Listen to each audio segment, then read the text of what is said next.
এই শৰীৰটো ৰক্ষণাবেক্ষণ দিবলৈ, ইয়াক সুন্দৰকৈ সজাই পৰাই তুলিবলৈ, ইয়াক কমফৰ্ট দিবৰ কাৰণে আমি যিমান দুৰ্নীতি হয় তাক কৰিছোঁ। খোৱা বোৱা পিন্ধন উৰণ ইত্যাদিৰ কাৰণে, ইন্দ্ৰিয়ৰ প্ৰীতি সাধনৰ কাৰণে আশা পাশা সতেৰ বদ্ধ কাম ক্ৰোধ পৰায়ণা ইহন্তে কাম ভোগাৰ্থম অন্যায়ন অৰ্থ সঞ্চয়ান। কেৱল কামনা বাসনা উপভোগ কৰিবৰ কাৰণে আশাৰ পাশত বন্দী হৈ আমি দুৰ্নীতিৰ দ্বাৰা অৰ্থ সঞ্চয় কৰাত লাগিছোঁ। কেৱল কায়াটোক, শৰীৰটোক কমফৰ্ট দিবৰ কাৰণে, আৰাম দিবৰ কাৰণে। দ্বিতীয়গৰাকী হৈছে কাঞ্চন। কাঞ্চন কোন? কাঞ্চন শব্দটোৰ অৰ্থ হৈছে সোণ। আগতে ধন টকা পইচা সোণৰ মুদ্ৰা আছিল, সোণৰ। এইকাৰণে ইয়াত সোণ মানে কেৱল টকা পইচা বুজোৱা নাই, সা সম্পত্তি যত যিমান আছে, ধন টকা পইচা ঘৰ দুৱাৰ, আপোনাৰ নামত যিমানবিলাক সম্পত্তি আছে গোটেইবিলাকক কাঞ্চন বুলি বুজাইছে। কাঞ্চন। কাঞ্চনে কি কৈছে? যে মই আপোনাৰ মৃত্যুলৈ বাট চাই আছোঁ, আপোনাৰ মৃত্যুৰ লগে লগে মই বেলেগলৈ পলাই গুচি যাম।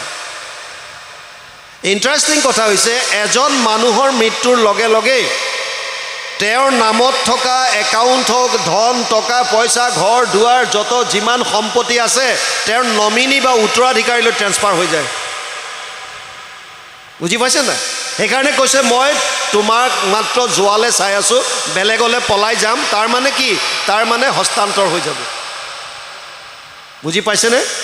কেতিয়াও আমাৰ নামত নাথাকে। মোৰ নামত যিমান ধন টকা পইচা আছে, আমি এইখন সংসাৰ ত্যাগ কৰাৰ লগে লগে হয়তো মোৰ পত্নীৰ নামত যাব, মোৰ ল'ৰা ছোৱালীৰ নামত যাব, ৰৈ নাথাকে। সেয়া হৈছে কাঞ্চন। কামিনী কোন? মিতিৰ কুটুম, গাঁৱৰ মানুহ। গাঁৱৰ মানুহ মিতিৰ কুটুম এজন মানুহৰ মৃত্যু হ'লে ক'লৈকে যায়? কেৱল শ্মশানলৈকে। খুচি কাটি আছে, বৰ দুখ কৰে। বেচেৰাটো বৰ ভাল আছিল, বিপদে আপদে আমাক কেতিয়াবা সহায় কৰিছিল, বৰ ভাল মানুহ এজন সমাজৰ পৰা গুচি গ'ল। বৰ দুখ লাগে, জীৱনটো একদম মিছা, একো কৰিব মন নাযায় এইবিলাক দেখিলে। আৰু ঘৰলৈ আহি পত্নী কয়, হেৰা শুনিছা, 4 ঘণ্টা হ'ল চাহ একাপ খোৱা নাই, ভালকৈ চাহ একাপ বনোৱা। চেছ তাতেই। কৰুণা কোন? কৰুণা হৈছে পৰমাত্মা, ভগৱান, যাৰ কাৰণে জীৱন্ত অৱস্থাত আমি অকণমান সময় উলিয়াব নোৱাৰোঁ। ইমানেই ব্যস্ত সংসাৰত, অকণমান সময় আমি কৃষ্ণৰ কথা পাতিবৰ কাৰণে উলিয়াব নোৱাৰোঁ। তেওঁৰ নাম ল'বলৈ আমাৰ সময় নাই। কেৱল কাম কাম কাম কাম, সংসাৰৰ মায়াজালত মজি আছোঁ। কৃষ্ণক আমি আঁতৰাই ৰাখিছোঁ। আৰু যিজন ভগৱান কৃষ্ণ, সেইজনেই পৰমাত্মা ৰূপে আমাৰ হৃদয়ত আছে।